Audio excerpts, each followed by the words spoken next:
You're one of Hollywood's most stunning leading ladies. Your red hair is iconic. Your spirit is unbreakable. You've worked with legends, turned down powerful men, and built a career on your own terms.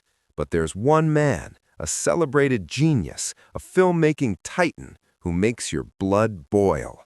Someone who slapped you on set, humiliated you publicly, and couldn't handle the fact that you wouldn't bend to his will. That man, the legendary director John Ford. And the woman who refused to stay silent about his abuse? The incomparable Maureen O'Hara. This is the story Hollywood tried to bury. Welcome back to the channel. If you're new here, hit that subscribe button, because today we're diving deep into one of old Hollywood's most complicated and troubling relationships. We're talking about a story that predates the Me Too movement by decades, a tale of power, abuse, and one woman's refusal to play by the rules. Maureen O'Hara wasn't just another pretty face in Technicolor films. She was a force of nature, an Irish firecracker who could hold her own against John Wayne, who won audiences' hearts in The Quiet Man and Miracle on 34th Street, and who became one of the first women in Hollywood to openly call out the industry's predatory culture. But behind those gorgeous green eyes and that confident smile was a woman who endured things no one should ever have to face. And at the center of her worst experiences stood a man whose films we still celebrate today, John Ford. So buckle up, because this journey through Maureen O'Hara's life isn't just about glamorous movie sets and romantic co-stars. It's about survival, strength, and speaking truth to power when doing so could destroy your career. Let's rewind to August 17, 1920. A baby girl named Maureen Fitzsimons entered the world in a quiet Dublin suburb called Ranelagh. Now, this wasn't just any Irish family. This was a household where creativity wasn't just encouraged, it was practically mandatory. Little Maureen didn't dream of becoming an actress. She knew she would be one. And here's where her story gets interesting. While other girls her age were playing with dolls, Maureen was training at the Abbey Theatre, Ireland's most prestigious stage. We're talking rigorous drama classes, voice training, and elocution lessons. She was building the foundation for what would become one of Hollywood's most remarkable careers. But what really set Maureen apart? That cascade of red hair, those piercing green eyes, and that porcelain complexion. In black and white films, you could sense her beauty. But when Technicolor arrived, my friends, the screen literally couldn't contain her. She was magnetic in a way that made audiences forget they were watching a movie. Her big break came in the late 1930s when legendary actor Charles Laughton spotted her. Now, Laughton wasn't just impressed, he was captivated. He immediately signed her to his production company and cast her in Alfred Hitchcock's Jamaica Inn in 1939. Yes, you heard that right. Her international debut was directed by Hitchcock himself. Talk about starting at the top. That same year, she landed another massive role, Esmeralda in The Hunchback of Notre Dame, playing opposite Laughton's Quasimodo. Can you imagine? At barely 19 years old, this Irish girl was already working with Hollywood royalty. But here's what made Maureen different from other starlets of her era.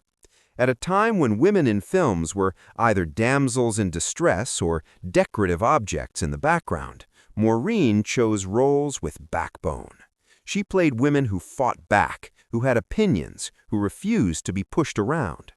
Whether it was her performance in How Green Was My Valley, which won Best Picture at the Oscars, or her swashbuckling turn in The Black Swan, Maureen brought intelligence and strength to every character. She wasn't interested in being rescued. She was interested in being real. And then came her legendary partnerships with director John Ford and actor John Wayne. These collaborations would produce some of cinema's most beloved films, Rio Grande, The Quiet Man, and McClintock. The chemistry between O'Hara and Wayne was electric. They were friends off-screen and magic on-screen. Their banter felt authentic because it was. Their romance felt passionate because they genuinely respected each other. The Quiet Man remains their masterpiece. Maureen's portrayal of Mary-Kate Danaher, a proud, fierce Irish woman who refuses to be owned by anyone, is still considered one of the greatest performances in romantic cinema. That scene where she slaps Wayne across the face? Pure fire. That's Maureen O'Hara in her element. Beautiful, powerful, and utterly unafraid. But while her career was soaring, something else was happening behind those studio gates. Something dark. Something that would eventually lead to her explosive revelations about the man who directed her greatest triumph. Before we get to that, let's talk about the personal battles Maureen was fighting while building her legend. Here's something they don't tell you about Hollywood's golden age. Behind every glamorous premiere and magazine cover, many actresses were drowning in personal chaos. Maureen O'Hara was no exception. Her first marriage, at just 19, was to English film producer George H. Brown. They met on the set of Jamaica Inn, fell hard and fast, and married in secret. But here's the thing about marrying young in the entertainment industry. Passion doesn't always translate to compatibility. The marriage was annulled by 1941. It was impulsive, it was brief, and it taught Maureen a hard lesson about choosing partners carefully. That same year, she tried again, this time with American film director William Houston Price. They worked together professionally, and that collaboration sparked romance. They even had a daughter together, Bronwyn Bridget Price, born in 1944. Motherhood became one of Maureen's greatest joys. She poured her heart into being a present, loving parent. But the marriage was crumbling.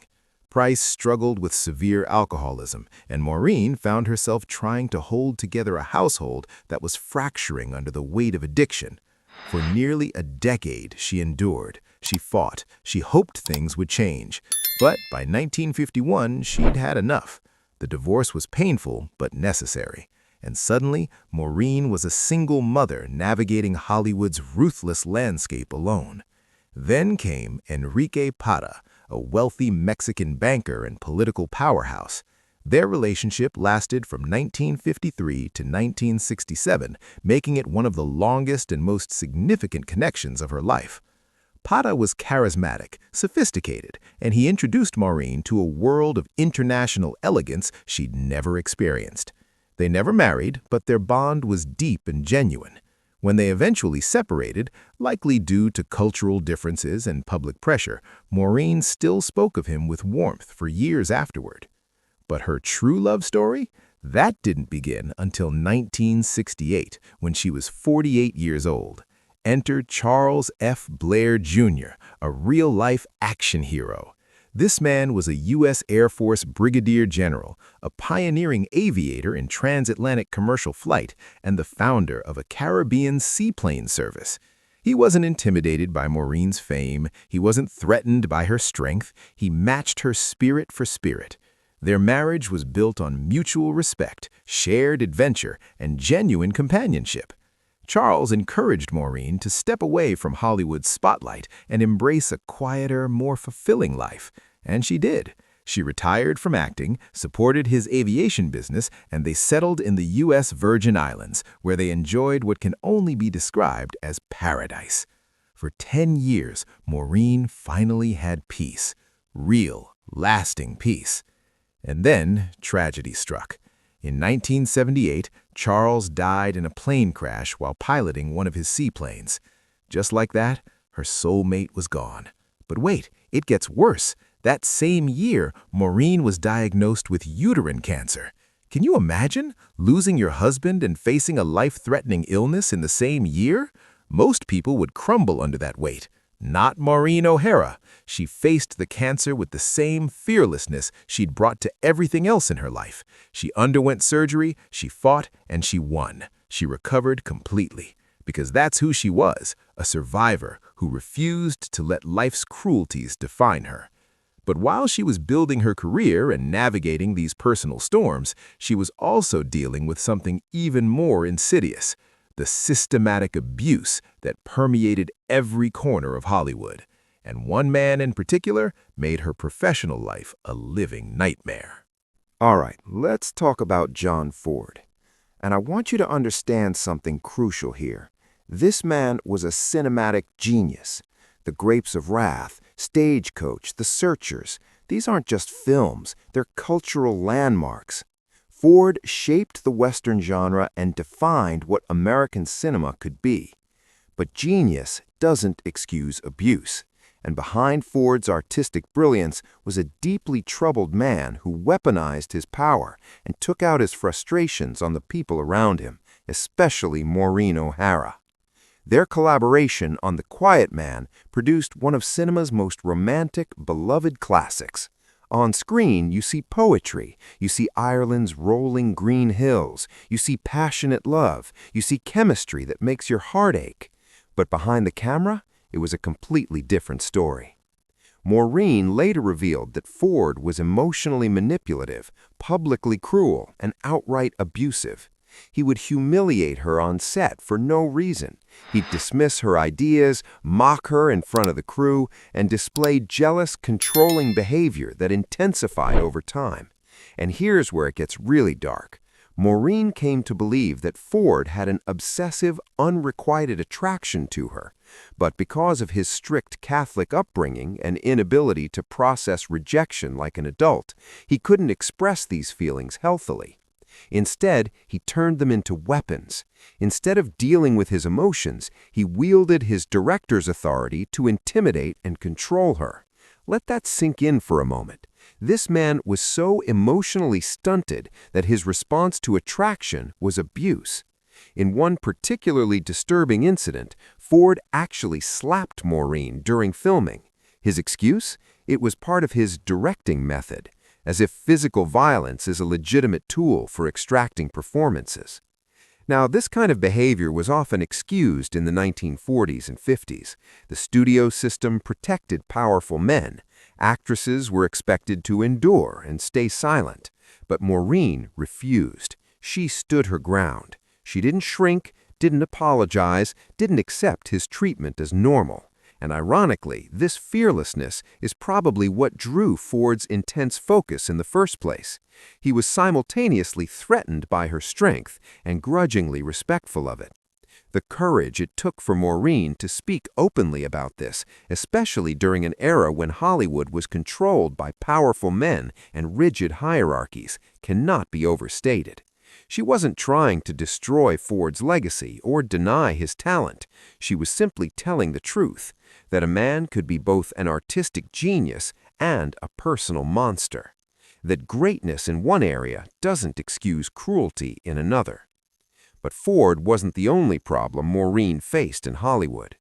Let's zoom out for a moment and look at the bigger picture, because what Maureen O'Hara experienced with John Ford was just one piece of a much larger, much darker puzzle. During the 1940s and 50s, Hollywood operated on what was euphemistically called the casting couch culture. And let's be crystal clear about what that means. Powerful men, studio executives, producers, directors, expected sexual favors in exchange for roles. If you were a young actress trying to make it in the industry, you had two choices: submit or be blacklisted. Maureen chose neither. She chose to fight. In a shockingly blunt 1957 interview, she revealed that her career suffered specifically because she refused to let studio heads and producers touch her. She was insulted, humiliated, and effectively shut out of opportunities because she wouldn't play the game. These men told her directly, conform or be forgotten. Think about how terrifying that must have been. You're at the height of your beauty, the peak of your talent, and you're being told that none of it matters unless you submit to harassment. Your entire livelihood is being held hostage. Most actresses stayed silent. The few who spoke up were discredited, labeled as difficult, and pushed out of the industry.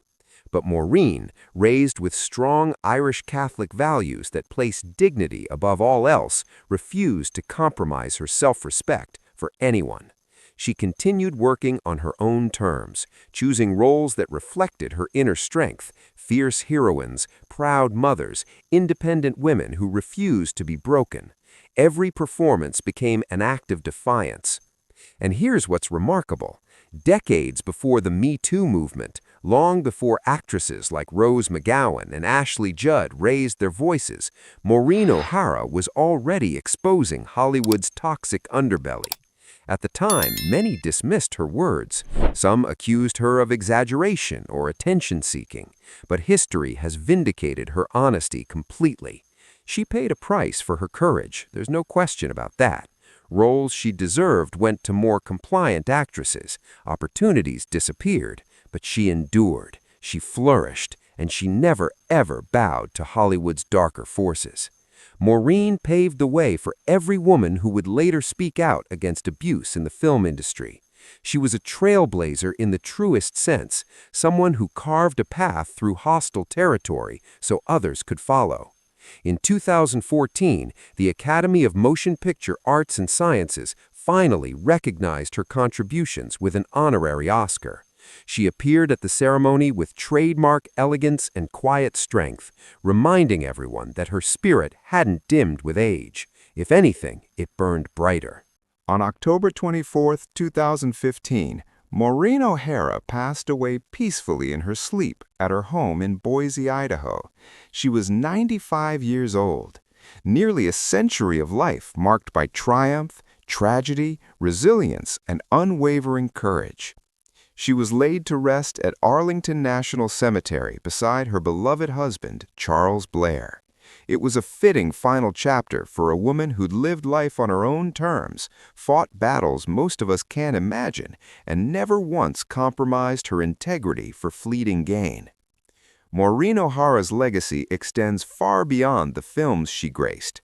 Yes, we still watch The Quiet Man and Miracle on 34th Street with tears in our eyes. Yes, her beauty and talent are preserved forever on screen. But her real legacy is the example she set, that you don't have to accept abuse from powerful people, that speaking the truth is worth the cost, that dignity matters more than success. She was a woman who refused to be diminished, dismissed, or silenced. And in an industry built on illusion, she was ferociously, beautifully real. So here's my question for you. What's your biggest takeaway from Maureen O'Hara's story? Drop your thoughts in the comments below. Did you know about her battles with John Ford? Were you aware of her role as an early voice against Hollywood abuse? Let's have that conversation. And if this video opened your eyes to a side of old Hollywood you'd never considered, please hit that like button and share this with someone who needs to hear Maureen's story. Too often we celebrate the legends without acknowledging the price they paid or the battles they fought in silence. Subscribe to this channel for more deep dives into the complicated, fascinating lives of Hollywood's greatest stars, because the real stories, they're always more interesting than the myths. Thanks for watching, and remember, be fierce, be fearless, and never let anyone make you small. That's what Maureen would have wanted. I'll see you in the next one.